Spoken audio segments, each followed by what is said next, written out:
ಓಂ ಶಾಂತಿ. Date 29/9/2025.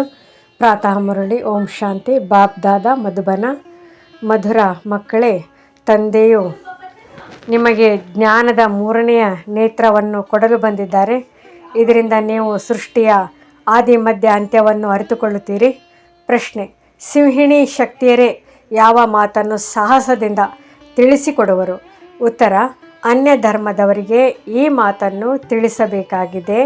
ತಂದೆಯು ತಿಳಿಸುತ್ತಾರೆ, ನೀವು ತಮ್ಮನ್ನು ಆತ್ಮನೆಂದು ತಿಳಿಯಿರಿ, ಪರಮಾತ್ಮನೆಂದಲ್ಲ.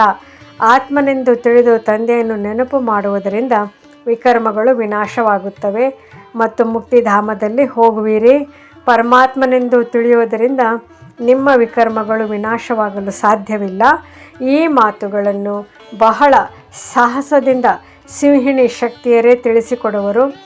ತಿಳಿಸಿಕೊಡುವುದಕ್ಕೂ ಅಭ್ಯಾಸ ಬೇಕು. ಗೀತೆ: ನಯನಹೀನನಿಗೆ ದಾರಿ ತೋರಿಸು ಪ್ರಭು. ಧಾರಣೆಗಾಗಿ ಮುಖ್ಯ ಸಾರ: ಈ ಹಳೆಯ ಪ್ರಪಂಚವು ಈಗ ಸಮಾಪ್ತಿಯಾಗಲಿದೆ.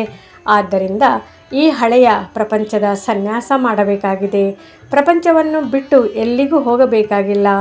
ಆದರೂ ಇದನ್ನು ಬುದ್ಧಿಯಿಂದ ಮರೆಯಬೇಕಾಗಿದೆ. ನಿರ್ವಾಣ ಧಾಮದಲ್ಲಿ ಹೋಗಲು ಸಂಪೂರ್ಣ ಪಾವನರಾಗಬೇಕಾಗಿದೆ. ರಚನೆಯ ಆದಿ ಮಧ್ಯ ಅಂತ್ಯವನ್ನು ಪೂರ್ಣ ಅರಿತುಕೊಂಡು ಹೊಸ ಪ್ರಪಂಚದಲ್ಲಿ ಶ್ರೇಷ್ಠ ಪದವಿಯನ್ನು ಪಡೆಯಬೇಕಾಗಿದೆ. ವರದಾನ: ಯಾವುದೇ ಆತ್ಮಕ್ಕೆ ಪ್ರಾಪ್ತಿಗಳ ಅನುಭೂತಿ ಮಾಡಿಸುವಂತಹ ಯಥಾರ್ಥ ಸೇವಾಧಾರಿ ಭವ. ಯಥಾರ್ಥ ಸೇವಾಭಾವ ಅರ್ಥಾತ್ ಸದಾ ಎಲ್ಲ ಆತ್ಮರ ಪ್ರತಿ ಶುಭ ಭಾವನೆ, ಶ್ರೇಷ್ಠ ಕಾಮನೆಯ ಭಾವ. ಸೇವಾಭಾವ ಅರ್ಥಾತ್ ಎಲ್ಲ ಆತ್ಮಗಳಿಗೂ ಭಾವನೆಯ ಪ್ರಮಾಣ ಫಲವನ್ನು ಕೊಡುವುದು. ಸೇವೆ ಅರ್ಥಾತ್ ಯಾವುದೇ ಆತ್ಮಕ್ಕೆ ಪ್ರಾಪ್ತಿಯ ಮೇವ ಅನುಭವ ಮಾಡಿಸುವುದು. ಇಂತಹ ಸೇವೆಯಲ್ಲಿ ತಪಸ್ಸಿನ ಜೊತೆ ಇದೆ. ಎಲ್ಲಿ ಯಥಾರ್ಥ ಸೇವಾಭಾವವಿದೆ ಅಲ್ಲಿ ತಪಸ್ಸಿನ ಭಾವ ಬೇರೆ ಅಲ್ಲ. ಯಾವ ಸೇವೆಯಲ್ಲಿ ತ್ಯಾಗ ತಪಸ್ಸು ಇಲ್ಲ ಅದು ನಾಮಧಾರಿ ಸೇವೆಯಾಗಿದೆ. ಆದ್ದರಿಂದ ತ್ಯಾಗ, ತಪಸ್ಸು ಮತ್ತು ಸೇವೆಯ ಕಂಬೈನ್ಡ್ ರೂಪದ ಮೂಲಕ ಸತ್ಯ ಯಥಾರ್ಥ ಸೇವಾಧಾರಿಗಳಾಗಿ. ಸ್ಲೋಗನ್: ನಮ್ರತೆ ಮತ್ತು ಧೈರ್ಯತೆಯ ಗುಣ ಧಾರಣೆ ಮಾಡಿ, ಆಗ ಕ್ರೋಧಾಗ್ನಿ ಸಹ ಶಾಂತಿಯಾಗಿ ಬಿಡುವುದು. ಅವ್ಯಕ್ತ ಸೂಚನೆ: ಈಗ ಲಗನ್ನಿನ ಅಂದರೆ ಪ್ರೀತಿಯ ಅಗ್ನಿಯನ್ನು ಪ್ರಜ್ವಲಿತಗೊಳಿಸಿ ಯೋಗವನ್ನು ಜ್ವಾಲಾರೂಪವನ್ನಾಗಿ ಮಾಡಿ.